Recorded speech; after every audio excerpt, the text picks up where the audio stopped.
Story 7. The Bone Loom of Sutrapur. Story 7. The bone loom of Sutrapur. The loom clicked in the dark, and every thread it wove was something living learning how to become cloth. Amla's fingers bled before the first thread appeared. Not from the shuttle. Not from the frame. From the bone. The loom stood inside the collapsed workshop at the edge of Sutrapur, half buried under pale moss and roof dust. Its frame was made from long curved bones. Ribs, Amla thought, though no human ribs bent that way. They curved too tightly, like they had been taken from a body that had grown around pain. The bones were tied together with white sinew. When Amla touched them, the whole loom hummed. The vibration entered her fingers, climbed her wrists, and settled in her joints. A second pulse. She should have left. No one had woven in that workshop for a generation. The roof had caved in. The floor smelled of wet thread and old rot. But Amla, who had failed at every loom in Sutrapur, could not leave a loom alone. Her mother was the finest weaver in the valley. Her sisters wove wedding cloth before they turned 12.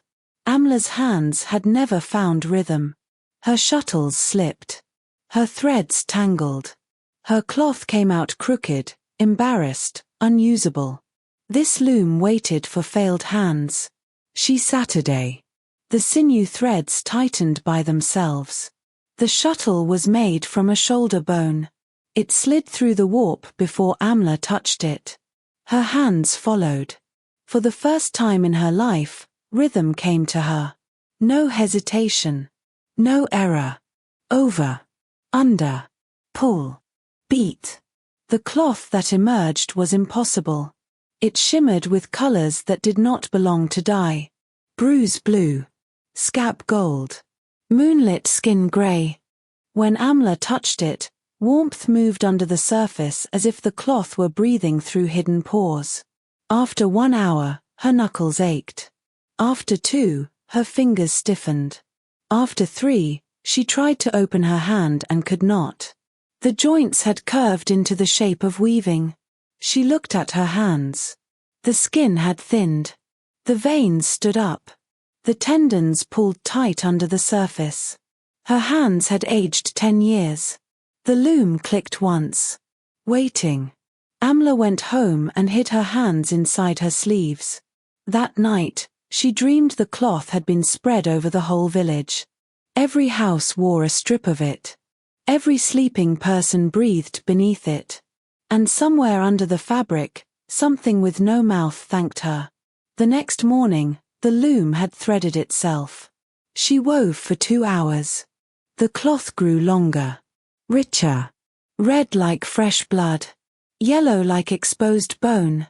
White like teeth. It rippled whenever her fingers passed over it. When she stopped, her hands looked 40. She was 23. She told herself not to return. The next day, old Madhya, who had been dying for months, walked to the market without help. A child with a twisted arm lifted a clay cup using both hands. A fevered boy sat up and asked for rice. Amla watched them from behind a spice stall, her aged fingers hidden in cloth. Around their skin, she saw a faint shimmer. Her shimmer. The cloth had not remained in the workshop. It had dissolved into the village like mist. It settled on the sick, the old, the weak. It made them stronger. It took from the weaver and gave to everyone else. A beautiful system. A hungry one. On the 9th day, Amla tried to stop. Her body walked to the workshop before sunrise. She woke with her feet already on the treadles. Her hands moved without permission. Over. Under. Pull. Beat. The loom did not force her through pain. It used kindness. It gave her the skill she had begged the world for. It made her useful. It made the village need her. How does a person run from the first thing that makes her valuable? That day, she wove a tapestry. It showed Sutrapur from above, the houses, the river path, the mossy valley, every person rendered in thread with terrible precision. All of them looked younger than they were. Healthier. Brighter. Except Amla. In the tapestry, she sat at the loom with her face blurred and her body unraveling from the fingers inward. She stopped breathing for a moment. The Amla in the cloth lifted her head. The real Amla looked away. When she left the workshop, her hands were 60.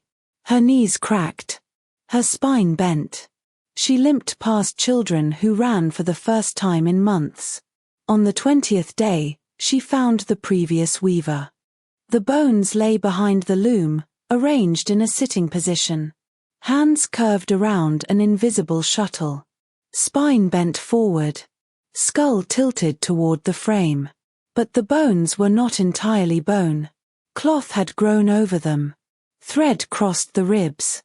Silk ran through the finger joints. The skull had seams where fabric had replaced the plates of bone. The body had not died at the loom. It had been woven into it. Amla looked at her own arms. Beneath the thinning skin, faint threads shimmered. Not veins. Warp and weft. Lines crossing inside her flesh. She was not aging. She was being converted. The village did not receive her years. It received her. Every hour at the loom turned a little more of her into cloth. Bone became frame. Muscle became thread. Blood became color. She ran to the square and tried to warn them. The words died when she saw Madia laughing with her daughters. The fevered boy chasing a dog. The child with the once twisted arm clapping both hands. If she destroyed the loom, would the shimmer leave them? Would the borrowed health fall away? Would every gift return to its source and find nothing left there but her ruined body? That evening, Amla sat again. She placed her hands on the sinew. The loom welcomed her with a soft click. She wept while she wove because the cloth was beautiful. Because it was her. Because it went to people who needed it. Because she could not decide whether that made the horror worse or holy. By dawn, her left hand had become thread to the wrist. The loom moved it anyway. In Sutrapur, people say the valley is blessed. The old live longer. The sick recover. Children grow strong. No one speaks of the workshop at the edge of town. No one asks why pale cloth sometimes appears on their doorsteps while they sleep. Amla is still there, though less of her remains each season. Her bones hum in the frame now. Her hair has been spun into binding cord. Her voice is the soft click before the shuttle moves. The shroud is almost complete. She weaves herself into the village, and the village wears her like a second skin. When the last thread is gone, the loom will wait for another pair of hands that only ever wanted to be useful.